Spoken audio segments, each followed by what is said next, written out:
Hello, everyone. So I'm back today, and I just watched I don't actually even need these. I just watched the series finale of Ahsoka, and I was impressed. I gotta tell you, some very crazy stuff went on.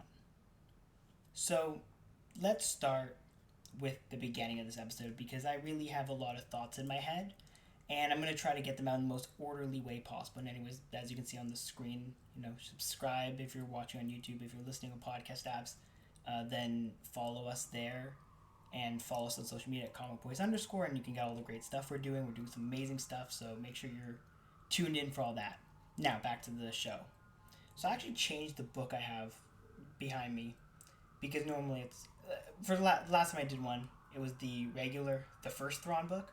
I put the second one up there. The reason I did, or sorry, the third, is it the third one?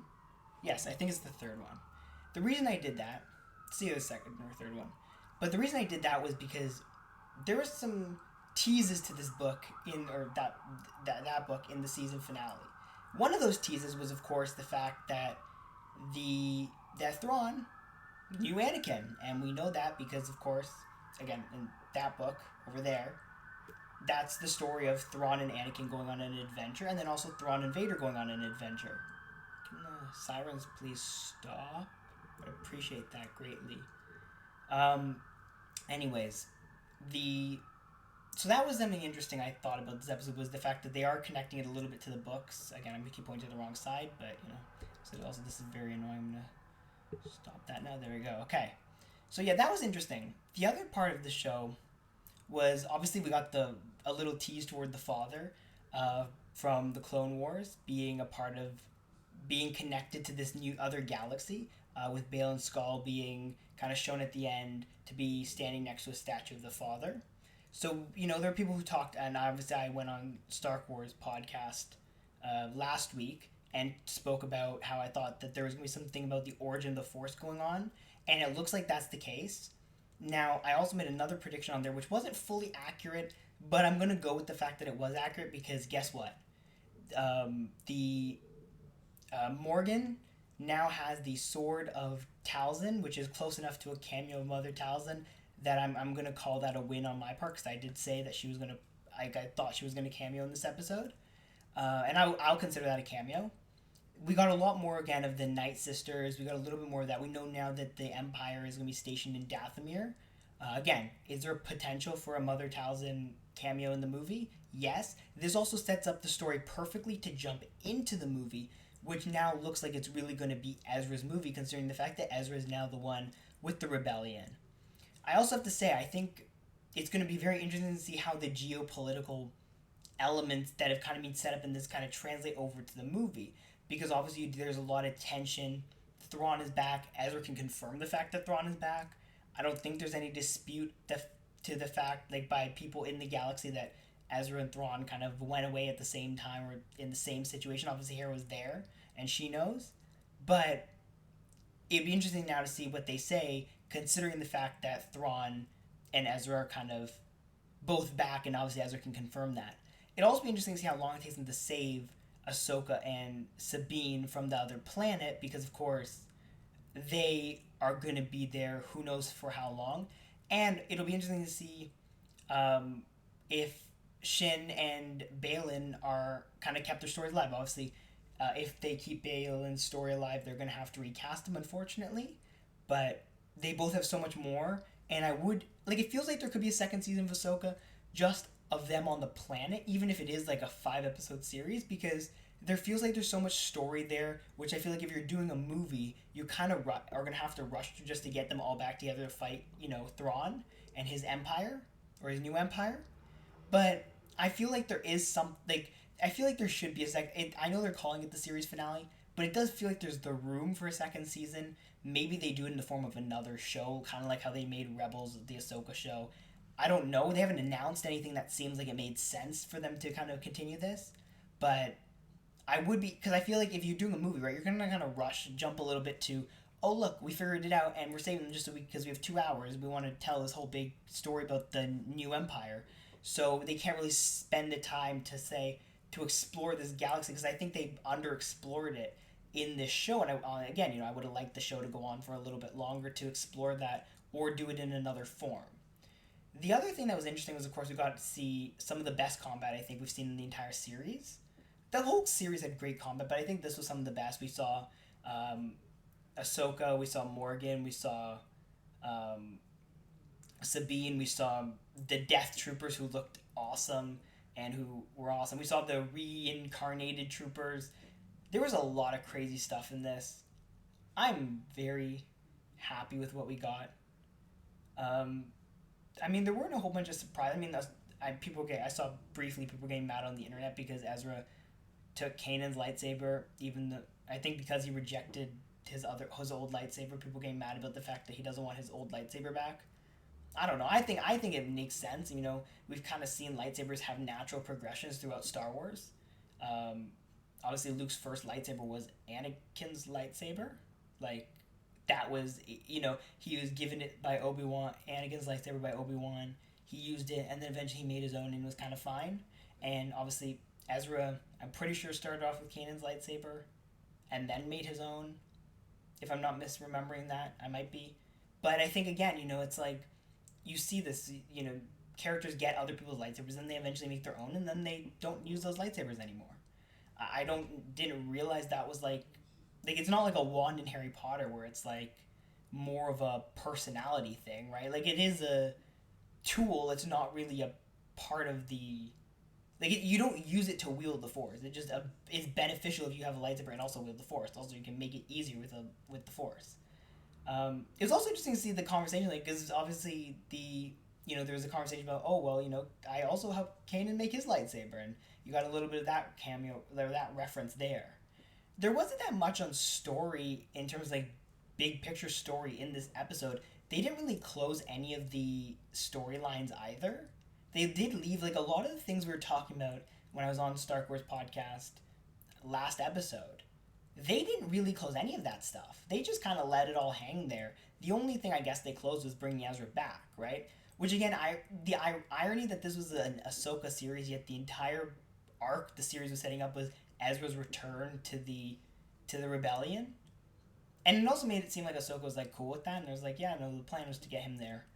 Which, again, makes you wonder. Like, I mean, maybe because he knows how to get back. Obviously, we know the sky whales, or whatever they're called, the Force whales, can travel to the other galaxy. But I mean, I don't know. Also, they're using green magic after me complaining about how they don't actually show them using green magic, which is obviously the Night Sister magic. So that was nice. I mean, overall, it felt like, as much as fun as it was to watch, and as much as there were a bunch of cool cameos, obviously the Sword of Talzin, which, you see Mother Talzin use a sword. I'm assuming, in the Clone Wars, I'm assuming that's the same one. Obviously, they talk a little bit more about what Ahsoka thought about Sabine. We know Ahsoka also talked about her own, or kind of subtly talked about her own leaving the Jedi Order because she had to make that tough decision because she was framed for a crime, right, that she didn't commit by the evil Barry Offee, or whatever her name is. I don't know. The green lady, or the blue lady, I don't know. The bad Jedi apprentice. But it is interesting to see kind of all those parallels as well, because she was obviously worried about what would happen with Ahsoka if Ahsoka kind of got, or Sabine, if Sabine kind of got too powerful. We also saw Sabine finally use the Force, which, I mean, bittersweet, because it's like, okay, cool, but I'm still not, like, there's still, like, something that's, maybe it's because in Rebels, there's no evidence at all that she was even slightly Force sensitive, so it kind of felt out of nowhere, where it's like, the Jedi have always been identified as, like, young kids. Even Anakin was considered super old to be identified as a Jedi, and yet nobody knows the fact that she was a Jedi. It feels a little bit weird. But, again, the show is great. I mean, look, Ahsoka's amazing. Thrawn's amazing. He's good. I guarantee you, when the first poster for the movie comes out, or whatever, he's going to look so much darker blue, because I think they, just like, again, how they had Ahsoka in The Mandalorian look very kind of like light orange, and then they darkened it and did more with the prosthetics and stuff for the show. For this show, I think they're going to do a lot of that same stuff with Thrawn, where they're going to be like, you know what, we're going to spend a little bit more time on the prosthetics, especially if it's for a movie instead of a TV show. I think they will do that I think it's because I think it still does, like, everything looks fine, but then there's like moments where maybe it's the lighting of the scenes, but he just looks too much like a guy with blue face paint, and that's not obviously he's an alien. He's not supposed to look like that. But it's gonna be interesting to see how this galaxy, which just ended a war and is getting back to normal, is now going to be shoved another war in their face, right? Because you think about this would be even closer to the end of the Empire, obviously, than the New Republic, First Order stuff, right? So it's going to be interesting because this will be like a very new war. And also, they got to find a way to make sure the war is something which doesn't draw out too many Jedi who aren't supposed to be around yet, right? Because, like, is can they really bring back Luke? Because Luke shouldn't really be around at this point. Probably, right? I mean, maybe. But how do you also have a galactic threat where you don't have all of these people who we know are around kind of come out?